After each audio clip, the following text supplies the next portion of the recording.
également à Et les remettre sur étudiants le tapis pour cette les proposition, le fait de renvoyer les fils notamment étrangers dans leur pays d'origine.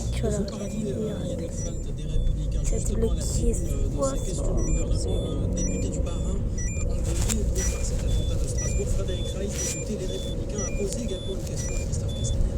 Ma question s'adresse à M. le Premier ministre et elle concerne aussi les événements tragiques de Strasbourg et j'y associe l'ensemble de mes collègues alsaciens.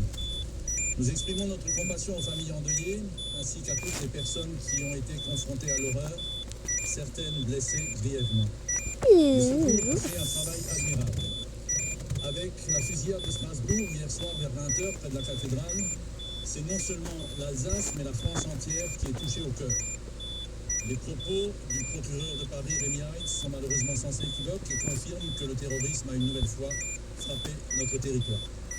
Depuis les attentats de Charlie Hebdo en 2015, nous déplorons près de 250 morts sur le sol français, victimes innocentes d'attaques terroristes. Cette fois-ci, c'est le non alsacien du marché de Noël qui a été la cible. Ce marché traditionnel, depuis 1570, attire près de 2 millions de visiteurs par an.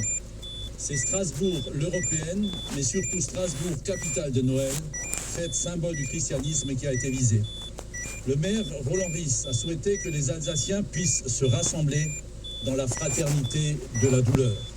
Monsieur le Premier ministre, au-delà de l'émotion, du recueillement et de la compassion, comment comptez-vous réagir et lutter plus fortement et plus efficacement contre cette menace terroriste permanente? Quelles mesures entendez-vous prendre pour mieux protéger les Français et empêcher que de pareils drames ne se reproduisent? Merci, cher collègue. Frédéric Reiss, donc le député Les Républicains du Bas-Rhin, endeuillé par cet attentat de Strasbourg et qui interpelle le gouvernement. C'est le ministre de l'Intérieur, Christophe Castaner, qui répond.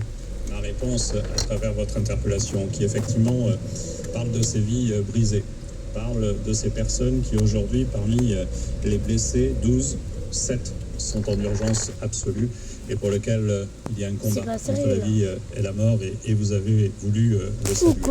Je voudrais évoquer la suite de l'intervention de celui qui est suspecté aujourd'hui. Je disais qu'à 19h45, il avait commencé à semer la terreur. Il l'a fait et vous connaissez fort bien ce territoire dans l'ensemble du site du marché de Noël. Il est passé ensuite rue des Grandes Arcades où il a fait l'objet d'une intervention de nos forces sentinelles qui l'ont blessé.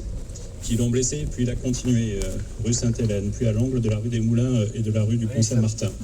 Pendant ce périple, 3 personnes, des citoyens, ont tenté de l'interpeller. L'une d'elles a été blessée à coups de couteau. C'est aussi ça la citoyenneté.